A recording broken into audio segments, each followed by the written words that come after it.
Welcome to Vivek study circle test and analysis batch. ఈరోజు మనం percentages topic సంబంధించి test number 4లోని క్వశ్చన్స్ని అనాలిసిస్ చేద్దాం. మొదటి ప్రశ్న, 60% of A salary is equals to 70% of B salary. B's income is X% of A's income. Then what is the value of X? A యొక్క జీతంలో 60% విలువ బి యొక్క జీతంలో 75%కి సమానం. బి యొక్క జీతం ఏ యొక్క జీతంలో X% ఉంటే ఎక్స్ విలువ ఎంత? ఇది పర్సంటేజెస్కి రేషియో అండ్ ప్రపోర్షన్కి కాంబినేషన్ ఉన్నటువంటి క్వశ్చన్ ఇది. సో పర్సెంట్ అనేది రెండు వైపులో ఉంది కాబట్టి పర్సెంట్ని కన్సిడర్ చేయకండి. దీన్ని సింపుల్గా 60A ఈక్వల్స్ టు 75B అని రాయండి. 15 4s 15 5s. So A by B equals to 5/4. Okay, ఇప్పుడు మనం చేయాల్సింది ఏంటంటే బి జీతాన్ని ఏ జీతంతో కంపేర్ చేయాలి. మనకు ఆల్రెడీ చెప్పుకోవడం జరిగింది, దేనినైతే కంపేర్ చేస్తామో అది ఎప్పుడు లవంలో ఉంటుంది, దేనితో అయితే కంపేర్ చేస్తామో అది ఎప్పుడు కూడా మనకి హారంలో ఉంటుంది. ఇక్కడ బి జీతాన్ని ఏ జీతంతో కంపేర్ చేయాలి. ఓకేనా? సో అందుకని బికి సంబంధించిన సంఖ్య లవంలోను, ఏకి సంబంధించిన హారంలోను రాయాలి. సో శాతంలో చెప్పాలి కాబట్టి 100తో మల్టిప్లై చేయాలి. So 5 1s 5 20s. సో 80%. లేదు మీకు 4/5 భిన్నం వెంటనే 80% అని మన మీకు ఐడియా ఉంటే కనుక మళ్ళీ చేయాల్సినటువంటి అవసరం కూడా లేదు. మీకు ఏ భిన్నం ఇచ్చినా సరే దానికి సంబంధించిన పర్సంటేజ్ ఇమీడియట్గా మనం చెప్పగలిగేటట్టుగా మీరు ప్రాక్టీస్ అనేది చేయాలి. So 4/5 equal to 80%.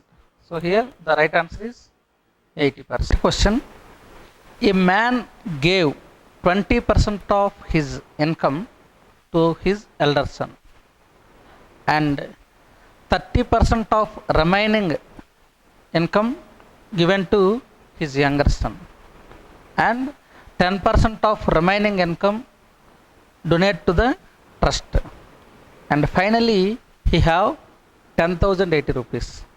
What was his income? ఒక వ్యక్తి అతను మొత్తం ఆదాయంలో 20% పెద్ద కొడుకు ఇచ్చాడు, మిగిలిన దాంట్లో 30% చిన్న కొడుకు ఇచ్చాడు, ఇంకా మిగిలిన దాంట్లో 10% డొనేట్ చేశాడు. అప్పుడు ఇంకా అతని వద్ద 10,080 రూపాయలు ఉంటే మొట్టమొదట అతని ఆదాయం ఎంత? ఇది మనం ఫైండ్ అవుట్ చేయాలి. మనం దీనికి సంబంధించినటువంటి బేసిక్స్ ఆల్రెడీ చెప్పుకున్నాం. మనకి starting value and resulting value. Starting value ఇచ్చి రిజల్టింగ్ వాల్యూ కొనుక్కోమంటే హండ్రెడ్స్ మనకి డినామినేటర్లో వస్తాయి. అలా కాకుండా రిజల్టింగ్ వాల్యూ ఇచ్చేసి స్టార్టింగ్ వాల్యూ కొనుక్కోమంటే హండ్రెడ్స్ మనకి న్యూమరేటర్లో వస్తాయి. ఇక్కడ మనకు ఆల్రెడీ రిజల్టింగ్ వాల్యూస్ అనేది ఇవ్వటం జరిగింది. సో 10,080 రూపీస్ అనేది రిజల్టింగ్ వాల్యూ. సో హండ్రెడ్స్ అనేవి మనకి ఖచ్చితంగా న్యూమరేటర్లో వస్తాయి. ఇక్కడ 3 చేంజెస్ జరిగాయి కాబట్టి 300s మనం న్యూమరేటర్లో వేస్తాం. ఇప్పుడు ఆ రిజల్టింగ్ పర్సంటేజెస్ వాల్యూస్ని మనం డినామినేటర్లో వేయాలి. ఇప్పుడు తనకున్న 100%లో 20% పెద్ద కొడుకు ఇచ్చేసాడు కాబట్టి ఇంకా 80% అతని దగ్గర ఉంటుంది. ఆ తర్వాత మిగిలింది 100% అనుకుంటే అందులో 30% చిన్న కొడుకు ఇచ్చాడు కాబట్టి మిగిలింది 70%. ఆ తర్వాత అతనికి మిగిలింది మళ్ళీ 100 అనుకుంటే అందులో 10% డొనేట్ చేస్తాడు కాబట్టి ఇంకా అతని దగ్గర మిగిలింది 90%. సో దీన్ని సింప్లిఫై చేస్తే డైరెక్ట్గా ఆన్సర్ మనకి లభిస్తుంది. సో 3 zeros క్యాన్సిల్ అవుతాయి. అలాగే 9 1s 9 1s 9 1s 9 2s and 0. Okay, 8 చేత 8 7s 56 కదా, 56 1s 56 20s. So his income was 20,000 rupees. So this is the answer. Next question, a man's salary is 13,500 rupees and his expenditure is 9,000 rupees in that month, but In the next month, his salary is increased by 14% and his expenditure is increased by 7%. Find his increase in his savings. ఒక వ్యక్తి యొక్క నెల జీతం 13,500 రూపాయలు, అందులో 9,000 రూపాయలు ఖర్చు చేస్తాడు. అయితే ఆ తర్వాత అతని జీతం 14% పెరిగింది, అందులో ఖర్చు 7% మళ్ళీ అదనంగా ఖర్చు పెట్టాడు ఇంతకు ముందు కంటే. అయితే అతని ఆదాలో సేవింగ్స్లో ఎంత శాతం పెరుగుదల ఉంటుంది, ఇది మనం ఫైండ్ అవుట్ చేయాలి. సో దీన్ని మనం డీటెయిల్డ్గా రాద్దాం. Income, expenditure and savings. His income 13,500 rupees and expenditure 9,000 rupees. So his saving 4,500 rupees. Next month his income is increased by 14%. So దీంట్లో 14% ఇంక్రీజ్ అయింది. So 135 into 14. So 14 5s 70, 14 3s 42 plus 7 49 and 14 1s 14 plus 4. Next మంత్లో అతని salary 1,890 రూపాయలు పెరిగింది. అయితే ఖర్చు 7% పెరిగింది. So 9,000లో 7% అంటే ఎంత? 630 రూపీస్ ఖర్చు పెంచాడు. అంటే ఆ నెక్స్ట్ మంత్లో 1,890 రూపాయలు అదనంగా జీతం వస్తే ఆ అదనంగా వచ్చిన దాంట్లో 630 రూపాయలు ఖర్చు పెట్టేశాడు. అంటే 1,260 రూపాయలు సేవ్ చేసినట్టు. అతని సేవింగ్ అనేది ఎంత శాతం పెరిగింది అని అన్నారు. సో ఆ ఎంత శాతం పెరిగిందో దేని పరంగా కట్టాలి? ఇంతకుముందు ఎంతైతే సేవ్ చేశాడో దాని పరంగా లెక్కించాలి. So 1,260 by 4,500 rupees into 100. Okay, ఇది మీరు ఇంతకుముందు చెప్పిన షార్ట్కట్ మెథడ్లో చేయొచ్చు, లేదంటే దీన్ని సింప్లిఫికేషన్ అయినా సరే చేయొచ్చు. ఇలా చేస్తే ఏముంది, 2 zeros 2 zeros క్యాన్సిల్ అవుతాయి. 9 5s 9 1s 9 4s and 0. So 528s. So ఈ సేవింగ్స్ ఈజ్ ఇంక్రీజ్డ్ బై 28%. ఒకవేళ మీరు ఇలా కట్టడానికి ఇబ్బంది అయితే ఏం చేస్తారు? 100% అంటే 4,500 కదా, అప్పుడు 10% అంటే 450, 20% అంటే 900, 30% అంటే 1,350 రూపీస్. సో 35% ఆన్సర్ కాదు, 20% అంటే 900 అని వచ్చింది కాబట్టి, బట్ 1,260 రూపాయలు కాబట్టి ఈ 20% కానీ దాని దగ్గరలో ఉండేది ఈ 21% కానీ ఆన్సర్ కాదు. సో ఇంకా మిగిలింది 28%. సో సింప్లిఫికేషన్ అవసరం లేకుండా చేయాలి అంటే ఇంతకుముందు మీకు ఏదైతే బేసిక్ అంశాలు మనం చెప్పుకోవడం జరిగిందో ఆ ప్రకారం మనం ఫాలో అవ్వాలి. Okay, so here the right answer is 28%. Next question. Tulasiram's income is 20% more than Kashyap's income. Tulsiram saves 720 rupees. It is 4% of his income. So what is the income of Kashyap? Tulasiram దగ్గర ఉన్నటువంటి ఆదాయం కాశ్యప్ కంటే 20% ఎక్కువగా ఉంటుంది. తులసీరాము 720 రూపాయలు ఆదా చేస్తున్నాడు. అది తన జీతంలో 4% సమానంగా ఉంటే కశ్యప్ తాలూకా జీతం ఎంత, ఇది మనం ఫైండ్ అవుట్ చేయాలి. సో ముందు ఈ తులసీరామ్ తాలూకా ఇన్కమ్ ఎంత ఉందనేది మనం ఫైండ్ అవుట్ చేసినట్లయితే అది 100% అనుకుంటే దాని నుంచి కశ్యప్ శాలరీ అనేది మనం ఫైండ్ అవుట్ చేయొచ్చు. ఓకే, ముందు 4% మాత్రమే తులసీరామ్ సేవ్ చేస్తున్నాడు. అది ఎంతకు సమానం? 720కి సమానం. సో టోటల్ శాలరీ కావాలనుకుంటే 100% ఫైండ్ అవుట్ చేయాలి. సో 4 1s 4 18s అంటే 180s. సో తులసీరామ్ శాలరీ ఎంత అవుద్దంటే 18,000 రూపీస్ వస్తుంది. ఇప్పుడు మనకి ఇచ్చింది ఏంటి? తులసీరామ్ కశ్యప్. తులసీరామ్ శాలరీ కశ్యప్ శాలరీ కంటే 20% ఎక్కువ అని అన్నారు. ఎవరికంటే అని అన్నారో, ఎవరితో కంపేర్ చేశారో అది ఎప్పుడూ కూడా మనకి 100గా తీసుకోవాలి. సో కశ్యప్ శాలరీని మనం 100గా తీసుకున్నట్లయితే దీనికంటే తులసిరామ్ శాలరీ 20% ఎక్కువ అని అన్నారు.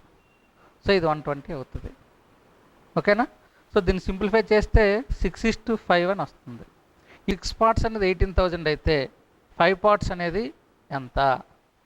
ఎందుకంటే కశ్యప్ శాలరీ 5 పార్ట్స్గా ఉంది కాబట్టి. సో ఇది మనం క్లియర్గా చెప్పొచ్చు. 6 1s 6 3,000s. So 3,000 to 5.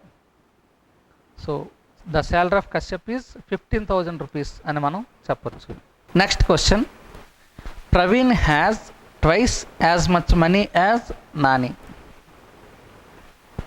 Nani has 50% more money than Venkat.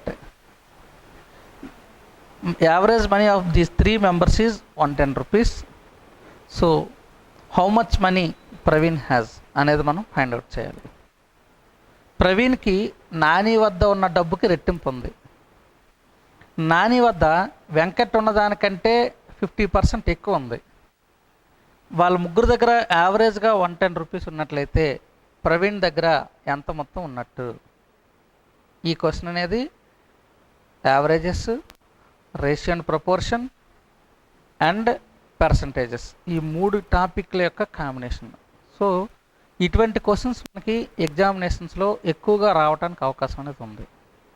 మొట్టమొదట మనం ఉపయోగించాల్సిన కాన్సెప్ట్ ఏంటి? Ratio. Okay, Praveen, Nani and Venkat మిడిల్లో ఎప్పుడు కూడా 2 సందర్భాల్లో ఎవరినైతే కంపేర్ చేశారో అది ఎప్పుడు కూడా మిడిల్లో రాయాలి. ప్రవీణ్కి నానికి కంపేర్ చేయడం జరిగింది, నానికి వెంకట్కి కంపేర్ చేయడం జరిగింది. అందుకని నానికి సంబంధించిన విలువను ఎప్పుడు కూడా మిడిల్లో తీసుకోవాలి. ఇప్పుడు వెంకట్ వద్ద ఎంతైతే ఉందో దానికంటే ఒక 50% ఎక్స్ట్రా ఉంది. అంటే వెంకట్ దగ్గర 2 రూపీస్ ఉందనుకోండి, వీడి దగ్గర ఆ 2 రూపీస్ ఉంటూ వీడి దగ్గర ఉన్న దాంట్లో మరో సగం ఎక్స్ట్రా ఉంది 50% అంటే. అంటే 2 రూపీస్ ఉంటూ మరో సగం అంటే ఎంత? 1 ఎక్స్ట్రా. 2లో సగం 1 కదా. అంటే నాని దగ్గర 3 భాగాల డబ్బు ఉంది. ఓకే, వెంకట్ దగ్గర 2 భాగాల డబ్బు ఉంటే వెంకట్ కంటే మరొక 50% ఎక్స్ట్రా ఉంది, అంటే 3 పార్ట్స్ ఉంది.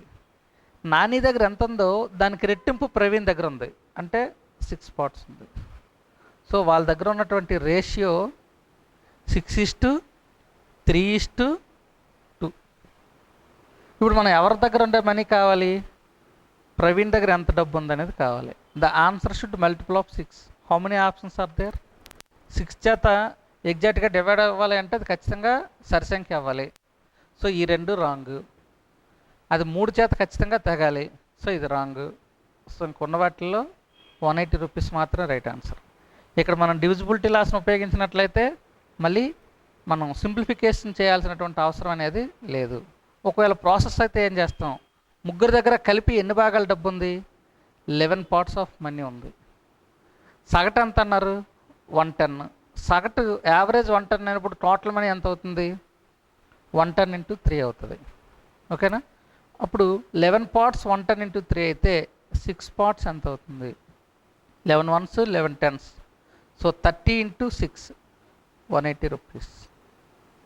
బట్ ఈ సింప్లిఫికేషన్ చేసే ముందు మనం డివిజిబిలిటీ లాస్ ప్రకారం రైట్ ఆప్షన్ ఐడెంటిఫై చేయగలమా అనేది మనం ప్రయత్నం చేసినట్లయితే ఎగ్జామినేషన్లో మనం చాలా చాలా చాలా వాల్యుబుల్ టైంని మనం సేవ్ చేసుకున్న వాళ్ళం అవుతాం. Okay, right. A is 40% more than B and B is 20% less than C, then what is A is to C? ముందు మనం ఏదైతే ప్రాబ్లం నేర్చుకున్నామో అదే ప్రాబ్లం యొక్క కాన్సెప్ట్ని ఇక్కడ కూడా మనం యూజ్ చేయాలి. Okay, A is to B is to C కావాలి. బి మిడిల్లో ఎందుకేసాం? 2 సందర్భాల్లో బిని మాత్రమే కంపేర్ చేశారు కాబట్టి. A is 40% more than B, B కంటే 40% ఎక్కువ ఉంది. అంటే బిది 100 అనుకుంటే ఏ దగ్గర 140 ఉన్నట్టు. Next, B is 20% less than C, C కంటే బి దగ్గర 20% తక్కువ ఉంది. సి కంటే అని అన్నారు కాబట్టి సిది 100 అనుకుంటే బి దగ్గర 80 ఉన్నట్టు. సో దీన్ని మనం సింప్లిఫై చేస్తే నేరుగా సమాధానం అనేది వస్తుంది. బట్ మనకి A:C కావాలి కాబట్టి ఈ రెండింటిని గుణిస్తే ఏ, ఈ రెండింటిని గుణిస్తే సి వస్తుంది. సో 140 × 80 100 × 100. ఈ 2 zeros క్యాన్సిల్ అవుతాయి. అలాగే 4 2s 4 25s అంటే 28:25 అనేది మనకు కావాల్సిన సమాధానం అవుతుంది. Next question, difference of two numbers equals to 45% of their sum, then find the ratio of larger number and smaller number. ఇటువంటి క్వశ్చన్స్ మీరు ఆప్షన్ మెథడ్లో చేసుకుంటే బెస్ట్. భేదం అనేది మొత్తంలో 45% ఉంటుంది. అంటే దాదాపుగా భేదం అనేది మొత్తంలో సగానికి దగ్గరగా ఉంటుంది. జస్ట్ ఆప్షన్ పెట్టి చూడండి. మొత్తం 39, భేదం 2. 39లో 2 అనేది దాదాపుగా సగంగా ఉందా? కాదు. సో అది ఆన్సర్ కాదు. 21 20, మొత్తం 41, భేదం 1. సో 41లో 1 అనేది దాదాపుగా సగంగా ఉందనడానికి అసలు అవకాశమే లేదు. So this is also wrong. ఇది టోటల్ అయితే 40, డిఫరెన్స్ అయితే 18. 18 అనేది దాదాపుగా 50%కి దగ్గరగా ఉంది. అంటే 50% కన్నా తక్కువగా ఉంది, మరియు 50% దగ్గరగా ఉంది. సో ఇది ఆన్సర్ అవ్వడానికి అవకాశం ఉంది. ఇది టోటల్ అయితే 60, డిఫరెన్స్ అయితే మనకి 2 వచ్చింది. 2 అనేది 60లో దాదాపుగా సగంగా ఉందనడానికి అసలు అవకాశమే లేదు. సో క్వశ్చన్ చదివిన వెంటనే ఈ 3 ఆప్షన్స్ ఖచ్చితంగా రాంగ్ అని చెప్పొచ్చు. సో ఇంకా 29:11 మాత్రమే రైట్ ఆన్సర్. మనం క్వశ్చన్ని ఎంత బాగా అనలైజ్ చేయగలిగితే మనం రాంగ్ ఆప్షన్స్ని అంత వేగంగా అవాయిడ్ చేయగలం. మీకు సక్సెస్కి ప్రధానమైనటువంటి మార్గం ఏంటంటే రాంగ్ ఆప్షన్స్ని ఎంత త్వరగా మనం అవాయిడ్ చేయగలుగుతాను అనేది ఇక్కడ చాలా చాలా important. How to pick the right option by avoiding the wrong options. ఈ కాన్సెప్ట్లో మనం ప్రాక్టీస్ చేసినట్లయితే ఎగ్జామినేషన్లో ఖచ్చితంగా మనం సక్సెస్ సాధిస్తాము. మరి ప్రాసెస్ ప్రకారం ఇదే ప్రాబ్లం మనం ఎలా చేయాలి అనేది మనం చూద్దాం. Difference of two numbers A B అనుకుందాం. ఈ రెండింటి యొక్క డిఫరెన్స్ అనేది వాటి యొక్క మొత్తంలో 45%గా ఉంటుంది. So 45% of A plus B. Difference of two numbers అనేది వాటి యొక్క మొత్తంలో 45%గా ఉంది. సో 45% మీన్స్ ఇది 9/20. ఎందుకంటే 45% మనం 45/100. So 5 9s 5 20s. సో దీని ప్లేస్లో 9/20 అని రాయండి. అప్పుడు ఇది ఇటు వస్తే 20A - 20B equals to 9A + 9B అవుతుంది. సో ఏని ఇటువైపు తీసుకుని రండి. 20A - 9A 11A, 9B + 20B 29B. So A/B equals to 29/11. So this is the process. But ఇప్పుడు నేను ఇంతకుముందు చెప్పినటువంటి లాజిక్ని మీరు ఫాలో అయితే అసలు పేపర్ మీద పెన్న పెట్టాల్సిన అవసరమే లేదు. ఓకేనా? నెక్స్ట్ క్వశ్చన్, విజయనగరం నుంచి ఒక ప్రదేశానికి బస్ ఫేర్ 20 రూపీస్గా ఉంది, ట్రైన్ ఫేర్ 30 రూపీస్గా ఉంది. ఇప్పుడు ట్రైన్ ఛార్జ్ అనేది 20% ఇంక్రీజ్ అయింది, బస్ ఫేర్ అనేది 10% ఇంక్రీజ్ అయింది. అయితే ప్రస్తుతం ట్రైన్ ఫేర్కి బస్ ఫేర్కి రేషియో ఎంత అనేది మనం ఫైండ్ అవుట్ చేయాలి.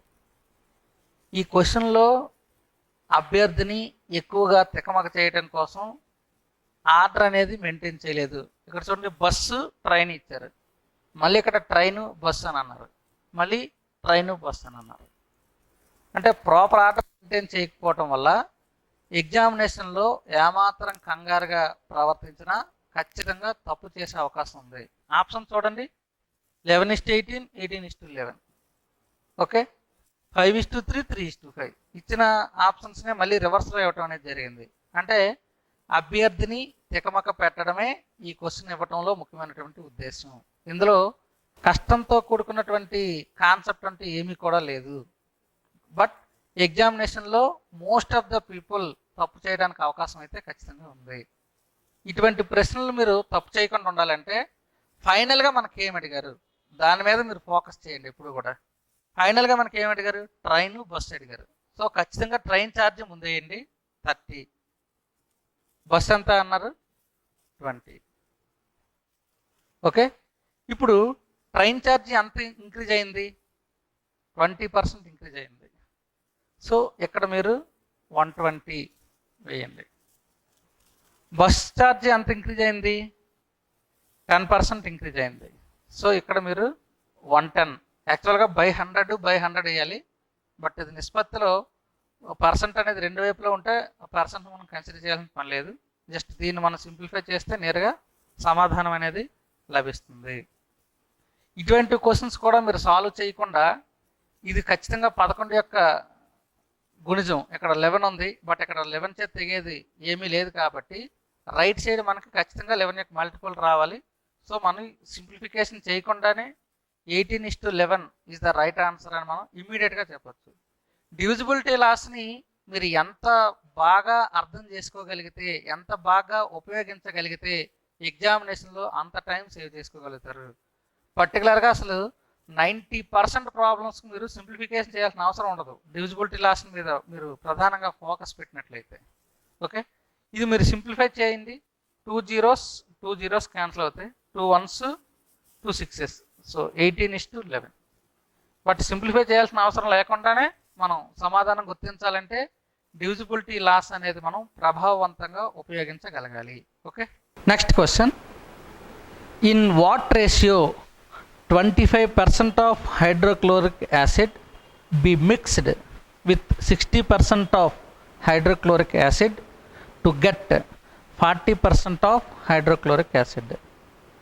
మనకి 40% గాఢత ఉన్నటువంటి హైడ్రోక్లోరిక్ యాసిడ్ కావాలి అంటే 25% గాఢత ఉన్న హైడ్రోక్లోరిక్ యాసిడ్తో 60% గాఢత ఉన్న హైడ్రోక్లోరిక్ యాసిడ్ని ఏ నిష్పత్తిలో మిక్స్ చేయాలి?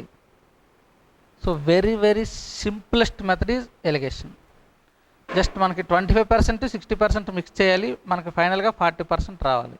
So just simply cross difference. This is 20 and this is 15. So 4:3. Very simple question. Okay, next question. In an examination 65% of students passed in mathematics, 48% students passed in physics, and 30% students passed in both examinations. How much percent of students failed in both subjects? ఒక పరీక్షలో 65% విద్యార్థులు గణితంలోను, 48% విద్యార్థులు భౌతిక శాస్త్రంలోను మరియు 30% విద్యార్థులు రెండింట్లోనూ pass అయ్యారు. అయితే రెండింట్లోనూ fail అయిన వారి శాతం ఎంత? సో ఎప్పుడైతే ఇక్కడ పర్సెంట్ ఇచ్చారో టోటల్ నెంబర్ ఆఫ్ స్టూడెంట్స్ మనం ఎంతమంది అనుకోవాలి? 100 మెంబర్స్ అనుకోవాలి. ఓకే, అదే బేస్ పాయింట్. ఇంకా మనం దీన్ని వెన్ డయాగ్రామ్ ద్వారా మనం ఈజీగా సాల్వ్ చేయొచ్చు. వెన్ డయాగ్రామ్ ద్వారా సాల్వ్ చేసేటప్పుడు ఎప్పుడు కూడా కాంబినేషన్ పార్ట్ని మనం ముందుగా ఫిల్ చేయాలి. ఇది మ్యాథ్స్ పాస్ అయిన వారిని, ఇది ఫిజిక్స్ పాస్ అయిన వారిని సూచిస్తుంది అనుకుంటే ఈ పార్ట్ రెండింటినీ పాస్ అయ్యే వారిని సూచిస్తుంది. అది మనకి 30 అని ఇచ్చారు. ఇప్పుడు మ్యాథ్స్ సర్కిల్ అంతా కలిపి ఎంత రావాలి? 65 రావాలి. ఆల్రెడీ ఇక్కడ 30 ఉంది కదా, అంటే ఓన్లీ మ్యాథ్స్ పాస్ అయిన వారు 35%. ఇప్పుడు ఫిజిక్స్ పాస్ అయిన వారు 48, అంటే ఫిజిక్స్ సర్కిల్ అంతా కలిపి 48 రావాలి. ఇక్కడ ఆల్రెడీ 30 ఉంది కదా, అంటే ఇంకా ఇక్కడ మనకి 18. సో ఇది ఓవరాల్గా పాస్ అయిన వారిని సూచిస్తుంది. ఎంతమంది పాస్ అయ్యారు? ఇది మళ్ళీ 35/30, 35+30 అని కలపకండి, ఎందుకంటే ఈ మ్యాథ్స్ సర్కిల్ అంతా కలిపి 65 మనకు ఆల్రెడీ తెలుసు. ఈ 65కి మనం అదనంగా జోడించాల్సింది 18 మాత్రమే. ఓకేనా? సో మొత్తం మీద పాస్ అయిన వాళ్ళు ఎంతమంది అంటే 65 + 18 అంటే అంత 83% పాస్ అయ్యారు. బట్ టోటల్ స్టూడెంట్స్ ఎంతమంది అని చెప్పుకున్నాం? 100% అని చెప్పుకున్నాం. మరి 83% పాస్ అయ్యారంటే రెండిట్లోనూ ఫెయిల్ అయిన వాళ్ళు 17% అని మనం చెప్పచ్చు. ఓకేనా? సో 17% అనేది మనకు కావాల్సిన సమాధానం అవుతుంది. Next question. రాధ తన జీతంలో 40% ఫుడ్ కోసం ఖర్చు పెడుతుంది, 20% రెంట్ కోసం ఖర్చు పెడుతుంది, 10% for fun and 10% for convenience, ఇతర అవసరాల కోసం ఖర్చు పెడుతుంది అనుకుంటే ఇంకా ఆవిడ దగ్గర 1500 రూపీస్ మాత్రమే మిగిలింది. అయితే ఆమె టోటల్ శాలరీ ఎంత? సో ఇవన్నీ కూడా టోటల్ శాలరీని బేస్ చేసుకునే ఇవ్వబడ్డాయి. ఈ 40% టోటల్ శాలరీలో, 20% టోటల్ శాలరీలో, ఈ 10% అండ్ 10% కూడా టోటల్ శాలరీలోనే. అంటే టోటల్గా ఆవిడ ఎంత ఖర్చు పెట్టేసింది? 40 + 20 60, 60 + 20 80, 80% ఖర్చు పెట్టేసింది. సో ఇంకా ఎంత మిగిలింది? 20% మాత్రం మిగిలింది. ఆ 20% అనేది 1500కి సమానం అయితే 100% అనేది ఎంతకు సమానం? ఇది 20కి 100 అనేది 5 టైమ్స్ ఉంది. సో మనకు 15కి కూడా 5 టైమ్స్ ఉండాలి. 1500కి 5 టైమ్స్ అంటే ఎంత? 7500 rupees. So this is the required answer. Next question, 16 మంది వ్యక్తుల టోటల్ ఇన్కమ్ ఎంత అంటే 80,800 రూపీస్. అందులో ఒక వ్యక్తి తాలూకా ఇన్కమ్ అనేది వీళ్ళందరి తాలూకా యావరేజ్ ఇన్కంలో 120%గా ఉంది. అయితే అతని ఇన్కమ్ ఎంత? 120% మీన్స్ 6/5. సో ఖచ్చితంగా మనకు కావాల్సిన సమాధానం 6 యొక్క మల్టిపుల్ అవ్వాలి. ఇందులో ఆప్షన్ 1 కానీ ఆప్షన్ 3 కానీ ఎట్టి పరిస్థితిలో కాదు. అయితే 6060 లేదంటే 6600 అనేది మనకు కావాల్సిన సమాధానం అవుతాయి.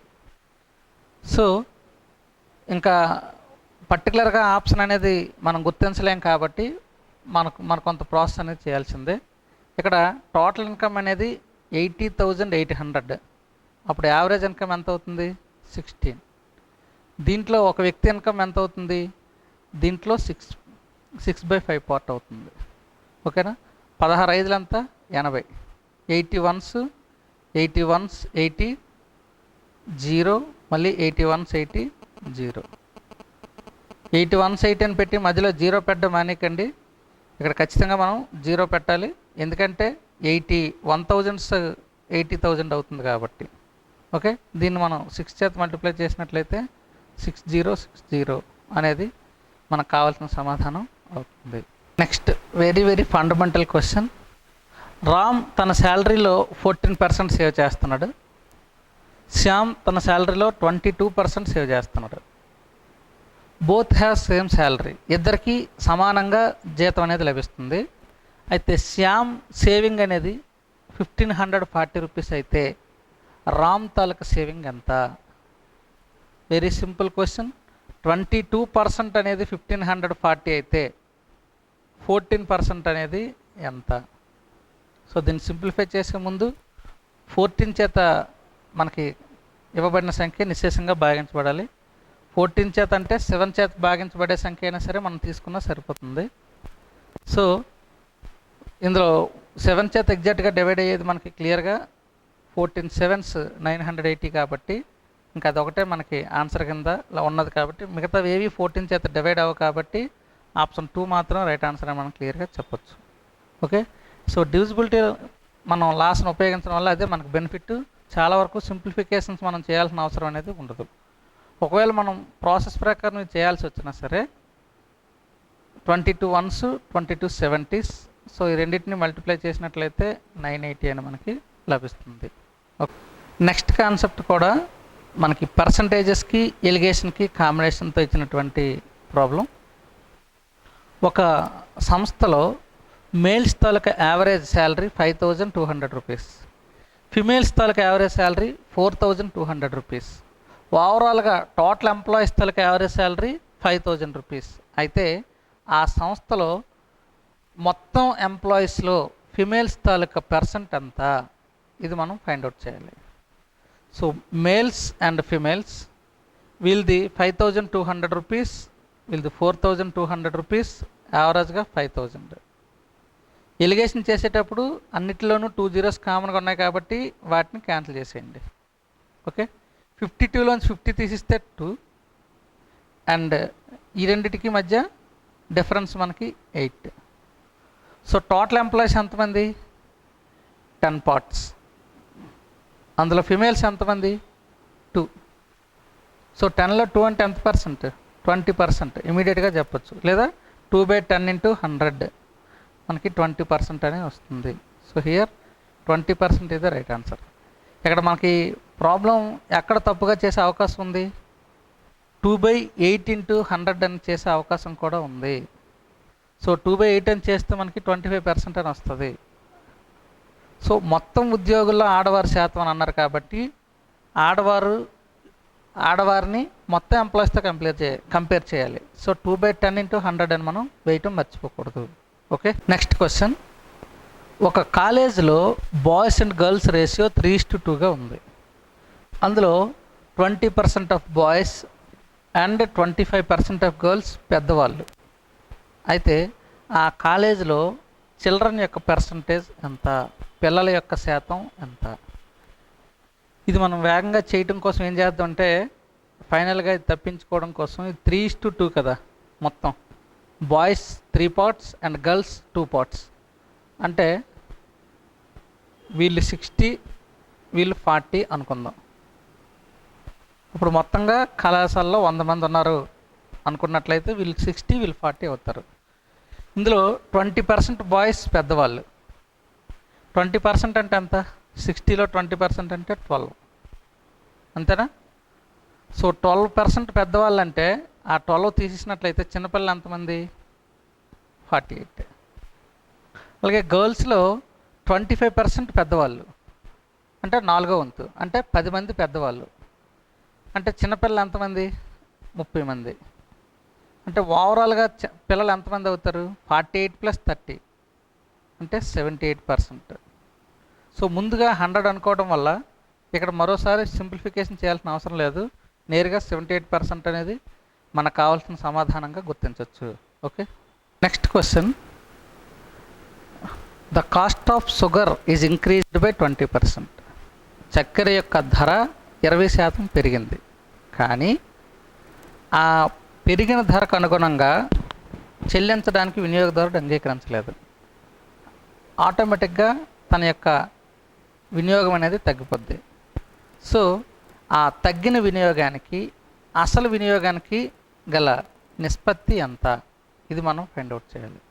ఓకేనా? సో మొట్టమొదట అతను వినియోగం 100%గా ఉండేది అని అనుకుందాం. ఓకే, అయితే ఇప్పుడు 120% అయిన ధర, 120% ధర చెల్లిస్తేనే అతనికి 100% అనేది వినియోగించగలడు. కానీ ఎంతైతే ధర పెరిగిందో ఆ పెరిగిన ధర చెల్లించడానికి ఇష్టపడలేదు. ఎంత పెరిగింది? 20% పెరిగింది, దాన్ని చెల్లించడానికి ఇష్టపడలేదు. సో కొత్త ధర ప్రకారం ఆ 20%కి ఎంతైతే వస్తుందో అంత వినియోగం అతను తగ్గిపోద్ది. సో 20%కి ఎంత వస్తుంది తెలియాలంటే 120% 100 అయితే 20% ఎంత అవుతుంది? So 100 × 20/120, 20 ones 26. అంటే ఇంత వినియోగం తగ్గిపోద్ది 100/6. అసలు వినియోగం ఎంత? 100. మనకి ఈ రెండిటికి రేషియో కావాలి. సో 100 క్యాన్సిల్ అయిపోతుంది. సో 1:6 అనేది మనకు కావాల్సిన సమాధానం అవుతుంది. Okay, next question. If 60% of one number is subtracted from another number, then its value is decreased to 52%. So find the ratio between the first number and second number. ఒక సంఖ్య యొక్క 60% విలువను వేరే సంఖ్యలోంచి తీసిస్తే ఆ సంఖ్య 52% తగ్గిపోయింది. ఇక్కడ 52% తగ్గింది అంటే అందులో ఇంకా 52% తగ్గింది అంటే 48% ఉంది. ఓకేనా? సో 52% మిగిలింది అంటే 48% తగ్గింది అని అర్థం. ఇక్కడ మీరు గుర్తుంచుకోవాల్సింది డిక్రీజ్డ్ టు 52%. అంటే అర్థం ఏంటంటే ఇందులో 60% తీసిస్తే ఇందులో 100%గా ఉన్న విలువ 52% అయిపోయింది. అంటే ఎంత తగ్గింది? 48% తగ్గింది. మొదటి సంఖ్యలో ఎంత తగ్గింది? 60% తగ్గింది. ఈ రెండు ఒకటే వాల్యూని సూచిస్తున్నాయి కదా. అంటే 60% of first number equals to 48% of second number. మనకి ఫస్ట్ నెంబర్కి సెకండ్ నెంబర్కి రేషియో కావాలి. సో 48/60. 12 4s 12 5s. సో 4:5 అనేది మనకు కావాల్సిన సమాధానం అవుతుంది. Next question, in school A 6% students got selected and in school B, in that school also the same number of students in which school A, and 7% students got selected. 15% more student got selected in B than A. Find the total number of students, those who appeared in total both two schools. Okay. School A లో 6% students select అయ్యారు, school below కూడా అంతే మంది students appear అయ్యారు, but ఈ స్కూల్లో 7% students ఎంపికయ్యారు. అయితే ఇక్కడికంటే ఇక్కడ 15 మెంబర్ స్టూడెంట్స్ ఎక్స్ట్రాగా ఎంపిక అవడం జరిగింది.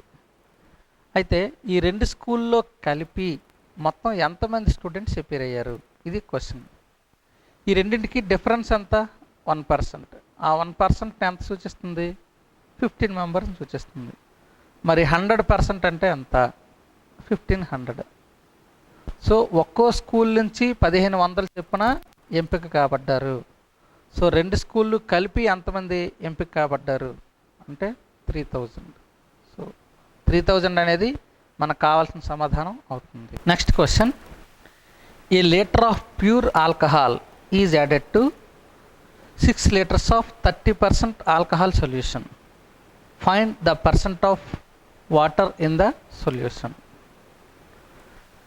ఒక లీటర్ ప్యూర్ ఆల్కహాల్ అనేది 30% ఆల్కహాల్ ఉన్నటువంటి 6 లీటర్ సొల్యూషన్స్కి కలపబడింది. అయితే ఆ సొల్యూషన్లో ఇప్పుడు వాటర్ తాలూకా పర్సెంట్ అనేది ఎంత ఉంటుంది, ఇది మనకి కావాలి. ఓకే, సింపుల్ ప్రాబ్లం ఏంటంటే 6 లీటర్స్లో 30% ఆల్కహాల్ ఉంది అంటే అర్థం 70% వాటర్ ఉంది అనే కదా అర్థం.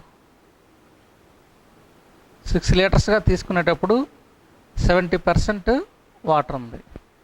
ఇప్పుడు 1 లీటర్ మనం కంప్లీట్గా ఆల్కహాల్ పెట్టాం అంటే ఆటోమేటిక్గా వాటర్ తాలూకు పర్సెంట్ తగ్గిపోద్ది కదా, అవునా? సో అప్పుడు ఆల్కహాల్ తాలూకా పర్సెంట్, వాటర్ తాలూకు పర్సెంట్ అనేది ఎంత ఉంటుంది? 6 లీటర్స్లో 70% ఉంటే 7 లీటర్స్లో వాటర్ తాలూకు పర్సెంట్ ఎంత ఉంటుంది? 6 లీటర్స్లో 70% వాటర్ ఉంది, 7 లీటర్స్లో వాటర్ తాలూకు పర్సెంట్ అనేది ఎంత ఉంటుంది? సో మనకి ఇక్కడ ప్యూర్ ఆల్కహాల్ పెరుగుతున్న కొద్దీ వాటర్ తాలూకు కాన్సన్ట్రేషన్ అనేది ఆటోమేటిక్గా తగ్గిపోద్ది. అంటే ఇన్వర్స్లీ ప్రపోర్షన్లో ఉంటుంది. ఇన్వర్స్లీ ప్రపోర్షన్లో ఉండేటప్పుడు మనం ఉపయోగించాల్సిన రూల్ ఇది. సో 7 1s 7 10s, సో 60%గా ఉంటుంది. సో 60% అనేది మనకి రైట్ ఆన్సర్. ఓకే, దీంతో మనకి పేపర్ 4 అనాలిసిస్ కంప్లీట్ అయింది. నెక్స్ట్ 2 పేపర్స్ ఇంకా అనాలిసిస్ ఉంది. అందులో ఇంకా లాజికల్ బేస్డ్ క్వశ్చన్స్ మనం చాలా ఎక్కువగా డిస్కస్ చేయాల్సినటువంటి అవసరం ఉంది. అయితే ఈ 4 పేపర్స్ మీద మీకు బాగా అవగాహన ఉంటే కనుక ఖచ్చితంగా మీకు బేసిక్ అంశాల మీద మంచి పట్టు వచ్చినట్లే. ఓకే, అంటే మీరు గ్రూప్ డి స్థాయిలో బాగా కమాండింగ్ సాధించాలి అంటే ఇప్పుడు మనం చెప్పుకున్నటువంటి 4 పేపర్ల మీద మీకు ఖచ్చితంగా పూర్తి స్థాయి అవగాహన అనేది రావాల్సి ఉంది. సో తర్వాత 2 పేపర్లు అనాలిసిస్ చూడబోయే ముందు ఈ 4 పేపర్ల అనాలిసిస్ కూడా మరొకసారి బాగా ప్రతి క్వశ్చన్ మీకు అర్థమైందా లేదా, ప్రతి మోడల్ అర్థమైందా లేదా అనేది ఒకసారి చెక్ చేయండి. సో వీటి మీద బాగా అవగాహన పొందిన తర్వాత మాత్రమే తర్వాత 2 వీడియోస్ చూసే ప్రయత్నం చేయండి. అప్పుడు మీకు ఖచ్చితంగా పర్సంటేజెస్ మీద పూర్తి స్థాయి అవగాహన అనేది పెరుగుతుంది. ఎందుకంటే అర్థమెటిక్లో అన్నిటికంటే కీలకమైనటువంటి టాపిక్ మనకి పర్సంటేజెస్ కాబట్టి దీని మీద మీరు ఎట్టి పరిస్థితుల్లో కూడా కొంచెం కూడా శ్రద్ధ అనేది తగ్గించడానికి అవకాశం అనేది లేదు. ఖచ్చితంగా మీరు పూర్తి స్థాయి అవగాహన పొందాల్సిందే. Okay, all the best all of you. Thank you.